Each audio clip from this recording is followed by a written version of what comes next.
আসসালামু আলাইকুম সুপ্রিয় দর্শক শ্রোতা, রেডিও নলতার বিকালের সংবাদে আপনাদের সাথে আছি আমি মোহাম্মদ রবিউল ইসলাম। প্রথমে জানিয়ে দিচ্ছি সংবাদ শিরোনাম।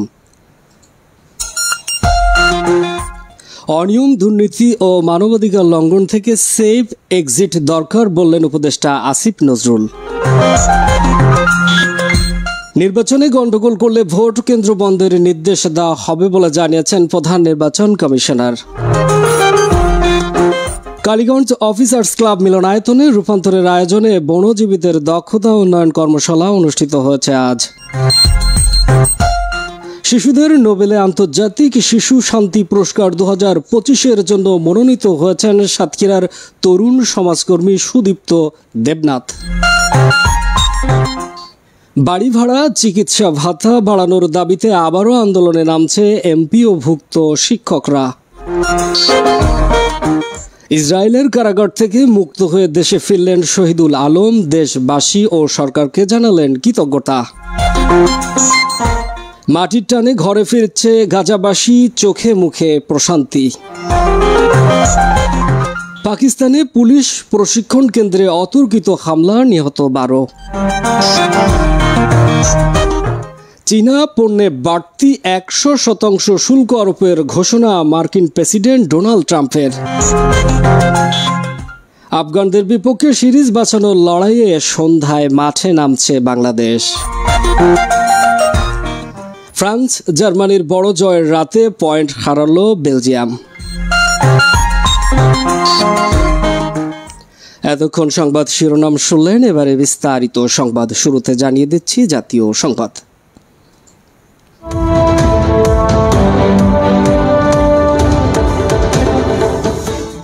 উপদেষ্টাদের কারো কোনো সেফ এক্সিটের প্রয়োজন নেই, তবে অনিয়ম ও দুর্নীতি, মানবাধিকার লঙ্ঘন থেকে এই জাতির সেফ এক্সিট দরকার বলে মন্তব্য করেছেন আইন উপদেষ্টা আসিফ নজরুল। রাজধানীর একটি হোটেলে জাতীয় মানবাধিকার কমিশনের অধ্যাদেশ নিয়ে সভায় এই কথা বলেন তিনি। উপদেষ্টা আসিফ নজরুল বলেন, রাষ্ট্রীয় প্রতিষ্ঠানগুলো সংস্কারের পথে এই সরকার অনেকটাই এগিয়েছে, বাকি কাজটা করবে পরবর্তী সরকার। তিনি আরও বলেন, রাষ্ট্রপতি কখনোই স্বাধীনভাবে প্রধান বিচারপতি নিয়োগ দিতে পারেননি, নিয়োগ হয়েছে প্রধানমন্ত্রীর ইচ্ছায়। দেশের মানুষ যেন আর অন্যায় অবিচারের শিকার না হয় সেই প্রত্যাশা করেন আইন উপদেষ্টা। এদিকে আগামী জাতীয় সংসদ নির্বাচনে কেউ গণ্ডগোল করলে ভোট কেন্দ্র বন্ধ করে দেওয়া হবে বলে জানিয়েছেন প্রধান নির্বাচন কমিশনার এএমএম নাসির উদ্দিন। প্রয়োজনে পুরো নির্বাচনী এলাকায় ভোট বন্ধ করে দেওয়ার নির্দেশনা দেন তিনি। আজ চট্টগ্রামে এক আলোচনা সভায় তিনি এসব কথা বলেন। সভায় জাতীয় সংসদ নির্বাচনে প্রিজাইডিং ও রিটার্নিং অফিসারদের উদ্দেশ্যে নির্দেশনামূলক বক্তব্য দেন তিনি আরও বলেন, এই দিনে আপনারা হলেন কেন্দ্রের চিফ অফিসার, আপনারা আইনগতভাবে সর্বময় ক্ষমতার অধিকারী। নির্বাচন কমিশন সব রকম সহায়তা দেবে বলেও এ সময় আশ্বস্ত করেন নাসির উদ্দিন। এদিকে তফসিল ঘোষণার প্রায় 1.5 মাস সময় বাকি থাকতেই ধীরে ধীরে গণসংযোগ আর সেবামূলক কর্মকাণ্ডে মনোযোগ বাড়াচ্ছে বিএনপি। ছোট ছোট দলে ভাগ হয়ে নারী সদস্যরা যাচ্ছেন ভোটারদের ঘরে ঘরে। পুরুষদের কাজে লাগানো হচ্ছে সেবামূলক কর্মকাণ্ডে আর মানুষের নানা সমস্যা সমাধানে। এতে জামায়াতের একতরফা প্রচারণা ঠেকানোর পাশাপাশি রাজপথে শক্ত অবস্থান নিশ্চিত হবে বলে মনে করেন বিএনপি নেতারা। দলের স্থায়ী কমিটির সদস্য সালাউদ্দিন আহমেদ জানিয়েছেন, চলতি মাসের 3য় সপ্তাহ থেকে সারা দেশে আরও জোরদার হবে ধানের শীষের নির্বাচনী কর্মকাণ্ড। সরকারের ঘোষিত বাড়ি ভাড়া ভাতা বৃদ্ধিকে অপর্যাপ্ত বলে প্রত্যাখ্যান করছেন দেশের বেসরকারি এমপিওভুক্ত স্কুলের শিক্ষক কর্মচারীরা, যার প্রতিবাদ জানিয়ে রোববার ঢাকায় বড় জমায়েতের কর্মসূচির আহ্বান করছেন তারা। জাতীয় প্রেস ক্লাবের সামনে আয়োজিত এই কর্মসূচি থেকে টানা কর্মবিরতি ঘোষণা আসতে পারে বলে জানিয়েছেন আন্দোলনকারীরা। শিক্ষক নেতারা বলছেন, সরকারের প্রজ্ঞাপনে মূল বেতনের 20% হারে বাড়ি ভাড়া এবং চিকিৎসা ভাতা বাড়ানোর দাবি না মানা হলে তারা লাগাতার কর্মসূচির ঘোষণা দেবেন। এদিকে ইসরায়েলের কারাগার থেকে মুক্ত হয়ে দেশে ফিরেছেন মানবাধিকার কর্মী ও আলোকচিত্রী শহীদুল আলম। এ সময় দেশবাসী ও সরকারকে ধন্যবাদ জানান। ফিলিস্তিনকে মুক্ত না করা পর্যন্ত বিশ্ববাসীকে লড়াই চালিয়ে যাওয়ার আহ্বান জানিয়েছেন তিনি।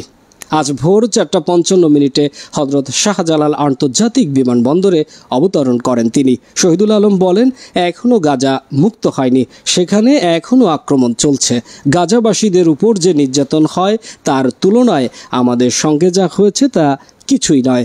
এর আগে প্রধান উপদেষ্টা ডক্টর মোহাম্মদ ইউনুস শহীদুল আলমের মুক্তি ও নিরাপদ প্রত্যাবর্তনের সহায়তার জন্য তুরস্কের প্রেসিডেন্ট এরদোয়ানের প্রতি কৃতজ্ঞতা প্রকাশ করেছেন।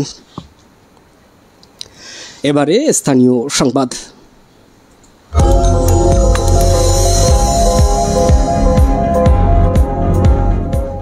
কালীগঞ্জ অফিসার্স ক্লাব মিলনায়তনের রূপান্তরের আয়োজনে বনজীবীদের দক্ষতা উন্নয়ন কর্মশালা অনুষ্ঠিত হয়েছে। এ বিষয়ে আরও বিস্তারিত জানাচ্ছেন কালীগঞ্জ থেকে রফিকুল ইসলাম। আজ সকাল 10টায় বেসরকারি সংস্থা রূপান্তরের আয়োজনে কালীগঞ্জ অফিসার্স ক্লাব মিলনায়তনে পলিথিন ও প্লাস্টিক দূষণ প্রতিরোধে বনজীবীদের দক্ষতা কর্মশালা অনুষ্ঠিত হয়। উক্ত অনুষ্ঠানে প্রধান অতিথি হিসাবে উপস্থিত ছিলেন উপজেলা নির্বাহী অফিসার অনুজা মণ্ডল, ট্রেনার খালিদ লাবিব, যুব ফোরামের আহ্বায়ক মোহাম্মদ রফিকুল ইসলাম, সদস্য সচিব মারুফ হোসেন, সাংবাদিক শাহাদাত হোসেন এ সময় উপস্থিত ছিলেন। উক্ত অনুষ্ঠানটি পরিচালনা করেন রূপান্তরের জেলা সমন্বয়কারী গোলাম কিবরিয়া। কালীগঞ্জ থেকে রফিকুল ইসলাম, রেডিও নলতা। শিশুদের নোবেলে আন্তর্জাতিক শিশু শান্তি পুরস্কার 2025-এর জন্য মনোনীত হয়েছেন সাতক্ষীরার তরুণ সমাজকর্মী সুদীপ্ত দেবনাথ। তিনি শিশু সুরক্ষা, জলবায়ু, ন্যায় বিচার ও শিক্ষার প্রসারে কাজের স্বীকৃতি স্বরূপ এই মনোনয়ন পেয়েছেন। এ বিষয়ে আরও বিস্তারিত জানাচ্ছেন কালীগঞ্জ থেকে সুকুমার দাস বাচ্চু। শিশুদের নোবেল আন্তর্জাতিক শিশু শান্তি পুরস্কার 2025-এর জন্য মনোনীত হয়েছেন সাতক্ষীরার তরুণ সমাজকর্মী সুদীপ্ত দেবনাথ, বয়স 15। তিনি শিশু সুরক্ষা, জলবায়ু, ন্যায় বিচার ও শিক্ষা প্রসারে কাজের স্বীকৃতি স্বরূপ এই মনোনয়ন পেয়েছেন। উল্লেখ্য, সুদীপ্ত দেবনাথ সাতক্ষীরা সরকারি উচ্চ বিদ্যালয় থেকে 2025 সালে এসএসসি পাশ করে বর্তমান সাতক্ষীরা সরকারি কলেজে একাদশ শ্রেণীতে অধ্যয়ন করছেন। তিনি শহরের মাস্টারপাড়ার যামিনী কুমার দেবনাথ ও সেজুতি দেবনাথ দম্পতির সন্তান। মনোনয়ন প্রসঙ্গে সুদীপ্ত দেবনাথ বলেন, আন্তর্জাতিক শিশু শান্তি পুরস্কারের জন্য মনোনীত হয়ে আমি ভীষণ আনন্দিত।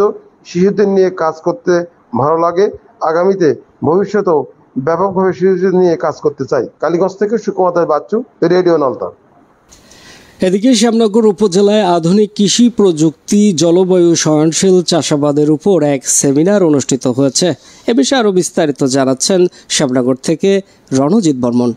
শুক্রবার বিকাল 4টায় শ্যামনগর উপজেলার নকিপুর জমিদার বাড়ি ঈদগাহ সংলগ্ন মাঠে আধুনিক কৃষি প্রযুক্তি, জলবায়ু সহনশীল চাষাবাদ এবং গ্রামীণ উন্নয়ন শীর্ষক সেমিনার ও আলোচনা সভা অনুষ্ঠিত হয়। শ্যামনগর উপজেলা কৃষি অফিসার কৃষিবিদ মোহাম্মদ নাজমুল হুদার সভাপতিত্বে অনুষ্ঠানে প্রধান অতিথি হিসেবে উপস্থিত ছিলেন কৃষিবিদ ডক্টর এস.এম. ফেরদৌস, অধ্যক্ষ অবসরপ্রাপ্ত কৃষি প্রশিক্ষণ ইনস্টিটিউট খুলনা। অনুষ্ঠানে বিশেষ অতিথি হিসেবে উপস্থিত ছিলেন কৃষিবিদ জামাল ফারুক, নির্বাহী প্রকৌশলী, বাংলাদেশ কৃষি উন্নয়ন কর্পোরেশন, কৃষিবিদ শেখ সাকাওয়াত হোসেন, উপজেলা কৃষি অফিসার ফকিরহাট, শ্যামনগর উপজেলা প্রেস ক্লাবের সভাপতি সামিউল আজম মানির, অবসরপ্রাপ্ত প্রধান শিক্ষক কৃষ্ণেন্দ্র মুখার্জি, গাজী আশরাফ প্রমুখ।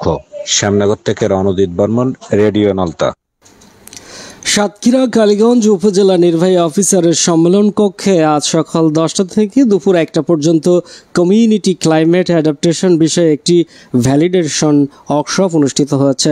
এ বিষয়ে আরও বিস্তারিত থাকছে সুকুমার দাস বাচ্চুর আরও একটি রিপোর্টে। কালীগঞ্জ উপজেলায় কমিউনিটি ক্লাইমেট অ্যাডাপশন বিষয়ক ওয়ার্কশপ অনুষ্ঠিত। সাতক্ষীরা জেলার কালীগঞ্জ উপজেলা নির্বাহী কর্মকর্তার সম্মেলন কক্ষে আজ শনিবার সকাল 10টায় থেকে দুপুর 1টা পর্যন্ত কমিউনিটি ক্লাইমেট অ্যাডাপশন বিষয়ক একটি ভ্যালিডেশন ওয়ার্কশপ অনুষ্ঠিত হয়েছে। এদিকে আশাশুনির সিরুলায় ফ্রি মেডিকেল ক্যাম্প অনুষ্ঠিত হয়েছে। এ বিষয়ে আরও বিস্তারিত জানাচ্ছেন আশাশুনি থেকে জেএম মুজিবুর রহমান। আশাশুনি উপজেলা সিরুলায় বিনামূল্যে চিকিৎসা শিবির অনুষ্ঠিত হয়েছে। আজ সকাল থেকে ইউনিয়নের মারিয়ালা মাধ্যমিক বিদ্যালয়ে এই চিকিৎসা ক্যাম্প পরিচালনা করা হয়। সিরুলা ইউনিয়ন জামাতে ইসলামীর আয়োজনে সাতক্ষীরা কদমতলাস্থ গ্রামীণ চক্ষু হাসপাতালের ব্যবস্থাপনায় আয়োজিত চিকিৎসা ক্যাম্পের শুভ উদ্বোধন করেন প্রধান অতিথি মুহাদ্দিস রবিউল বাশারের পক্ষে উপজেলা জামাত আমির ও আশাশুনি সদর ইউপির জামাত মনোনীত চেয়ারম্যান প্রার্থী আবু মুসা তারিকুজ্জামান তুষার। সিরুলা ইউনিয়ন জামাতের আমির ও জামাত মনোনীত ইউপি চেয়ারম্যান প্রার্থী মাওলানা লুৎফর রহমানের সভাপতিত্বে অনুষ্ঠানে জামাতের উপজেলা নায়েবে আমির নুরুল আফসার মুর্তাজা, ইউপি সদস্য ইয়াসিন আলী, মারিয়ালা হাই স্কুলের সভাপতি নজরুল ইসলাম, প্রধান শিক্ষক আবু সাইদ উপস্থিত ছিলেন। অনুষ্ঠান পরিচালনা করেন যুব জামাত সেক্রেটারি নজরুল ইসলাম। চিকিৎসা ক্যাম্প পরিচালনা করেন ডাক্তার সোহানুর রহমান। আশাশুনি থেকে G M Mujibur Rahman, radio Nalta. এই খবর আপনারা শুনতে পাচ্ছেন রেডিও নলতা ৯৯.২ FM থেকে এবং একই সাথে রেডিও নলতার অফিসিয়াল ফেসবুক পেজে সরাসরি দেখতে পাচ্ছেন। আপনাদের সাথে আছি আমি মোহাম্মদ রবিউল ইসলাম। এবারে জানিয়ে দিচ্ছি আন্তর্জাতিক সংবাদ।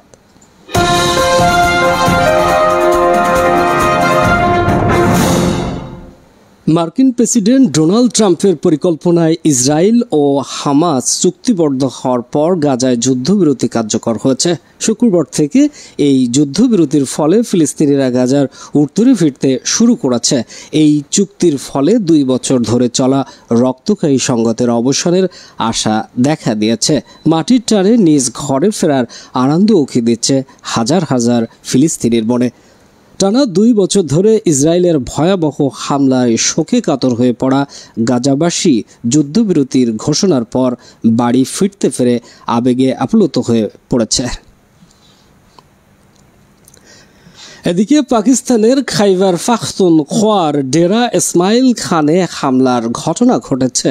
এতে দেশটির অন্তত ৭ জন পুলিশ নিহত হয়েছেন। এছাড়া এতে অন্তত ৫ জন সন্ত্রাসী নিহত হয়েছে। নিহতদের মধ্যে একজন আত্মঘাতী বোমা হামলাকারীও ছিলেন।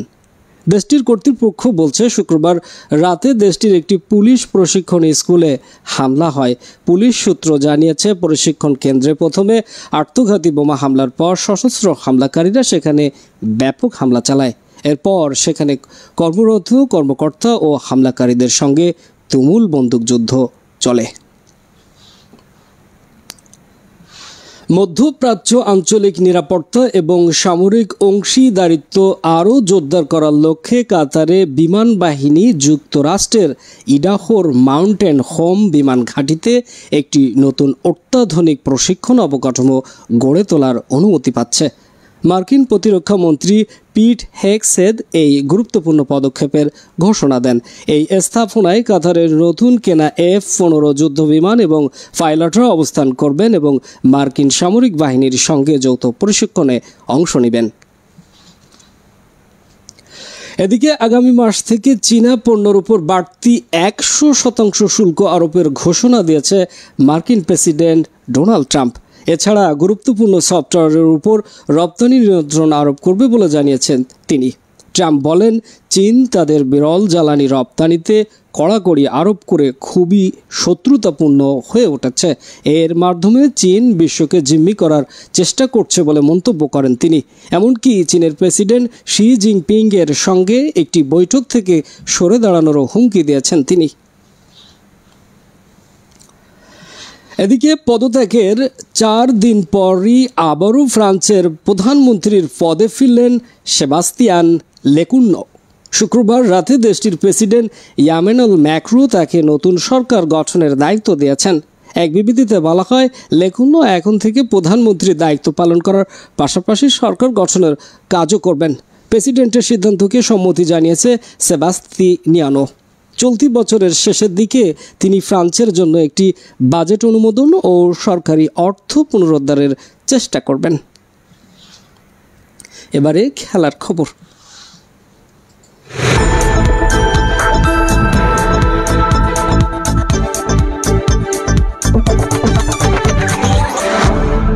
ক্রিকেটের খবর। আজ বাংলাদেশের সিরিজ বাঁচানোর লড়াই। আফগানিস্তানের বিপক্ষে দ্বিতীয় ওয়ানডে সিরিজ জিতে সমতায় আনতে মরিয়া মেহেদী হাসান মিরাজের দল। আবুধাবিতে সন্ধ্যা ৬টায় শুরু হবে এই ম্যাচ। আবুধাবির কন্ডিশন মিরপুরের মতো, উইকেট অনেকটাই ধীর, সেই সঙ্গে আছে ঘূর্ণায়নও। এমন কন্ডিশন আদর্শ মোস্তাফিজুর রহমানের জন্য। বাংলাদেশ একাদশে তাই দুটি পরিবর্তন আসতে পারে।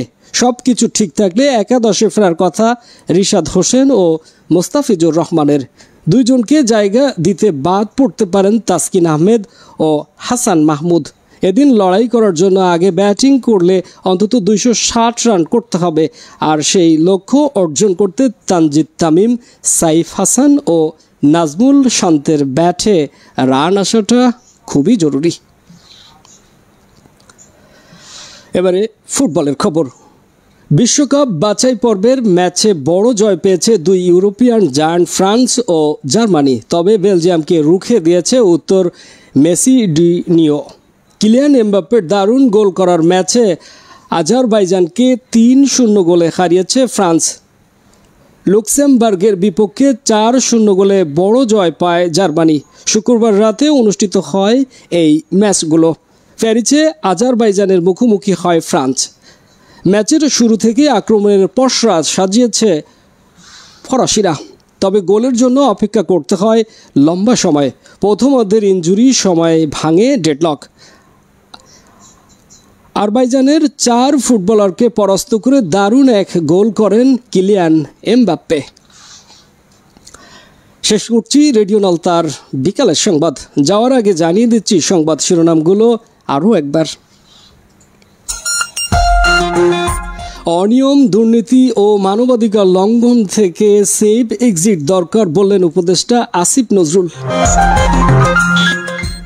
নির্বাচনে গন্ডগোল করলে ভোট কেন্দ্র বন্ধের নির্দেশ দেওয়া হবে বলে জানিয়েছেন প্রধান নির্বাচন কমিশনার। কালীগঞ্জ অফিসার্স ক্লাব মিলনায়তনে রূপান্তরের আয়োজনে বনজীবীদের দক্ষতা উন্নয়নে এক কর্মশালা অনুষ্ঠিত হয়েছে আজ। শিশুদের নোবেলে আন্তর্জাতিক শিশু শান্তি পুরস্কার 2025-এর জন্য মনোনীত হয়েছেন সাতক্ষীরার তরুণ সমাজকর্মী সুদীপ্ত দেবনাথ। বাড়ি ভাড়া, চিকিৎসা ভাতা বাড়ানোর দাবিতে আবারও আন্দোলনে নামছে এমপিওভুক্ত শিক্ষকরা। ইসরায়েলের কারাগার থেকে মুক্ত হয়ে দেশে ফিরলেন শহীদুল আলম। দেশবাসী ও সরকারকে জানালেন কৃতজ্ঞতা। মাটির টানে ঘরে ফিরছে গাজাবাসী, চোখে মুখে প্রশান্তি। পাকিস্তানে পুলিশ প্রশিক্ষণ কেন্দ্রে অতর্কিত হামলা, নিহত 12। চীনা পণ্যে বাড়তি 100% শুল্ক আরোপের ঘোষণা মার্কিন প্রেসিডেন্ট ডোনাল্ড ট্রাম্পের। আফগানদের বিপক্ষে সিরিজ বাঁচানোর লড়াইয়ে সন্ধ্যায় মাঠে নামছে বাংলাদেশ। ফ্রান্স জার্মানির বড় জয়ের রাতে পয়েন্ট হারালো বেলজিয়াম।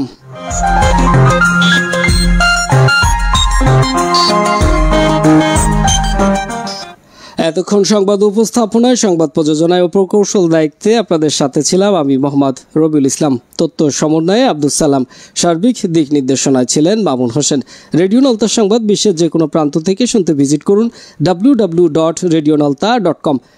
এছাড়া সরাসরি ফেসবুকে দেখতে ভিজিট করুন www.facebook.com/radionalta ও ইউটিউবে দেখতে ভিজিট করুন www.youtube.com/radionalta। এতক্ষণ আমাদের সাথে থাকার জন্য সকলকে ধন্যবাদ। আমাদের পরবর্তী সংবাদ রাত 9টায় শোনার আমন্ত্রণ রইল। আল্লাহ হাফেজ। বাংলাদেশ চিরজীবী হোক।